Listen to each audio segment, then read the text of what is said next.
நீங்க பார்க்க போற கார் வந்து பாத்தீங்கன்னா ஆல்டோ 800 LXi. இது ஒரு சிங்கிள் ஓனர் கார். 2010ல் ஒரு சிங்கிள் ஓனர் கார் ஆல்டோவில் பார்க்கறது ரொம்ப ரேர் தான். ஸோ அதே அந்த ரேர் கண்டிஷனில் நம்ம இந்த கார் பார்க்குறோம். கார் வந்து 74,000 கிலோமீட்டர் ஓடி இருக்குது. Complete showroom service. டயர்ஸ் 4மே புது டயரு. அது போக பார்த்தீங்கன்னா உள்ள ஒரு டச் ஸ்க்ரீன் ஒரு ஆடியோ சிஸ்டம் இருக்குது. சர்வீஸ் ரெக்கார்டு வந்து 74,000 கிலோமீட்டர் ஓடுறதுக்கு அப் டு டேட். அதாவது கார் வாங்கினதுலேருந்து இப்போ வரைக்கும் என்ன சர்வீஸ் பண்ணியிருக்காங்களோ அந்த சர்வீஸோட ரெக்கார்டு அப்படியே வந்து நம்மக்கிட்ட அவைலபிள் இருக்குதுங்க. காரில் பேட்ரி வந்து பார்த்திங்கன்னா ஒரு நியூ பேட்ரி இருக்குது. ஸோ இந்த கார் எடுத்திங்கன்னா நீங்கள் 5 பைசா நீங்கள் செலவு பண்ண வேண்டிய அவசியம் கிடையாது.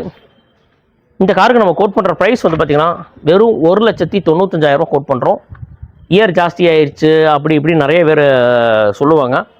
பட் இந்த காரோட விலை நான் 1,95,000 சொல்கிறேன். இந்த கண்டிஷனில் கார் இருக்கான்னு நீங்கள் வெளியில் செக் பண்ணிவிட்டு வாங்க. இந்த வண்டி லோன் கிடைக்குங்களா? இந்த காருக்கு லோன் வந்து பார்த்தீங்கன்னா 1,20,000 லோன் வாங்கி தரேன். 1,20 கிடைக்குங்களா? 1,20 லோக்கல் ஃபைனான்ஸில் வாங்கி தரேன்.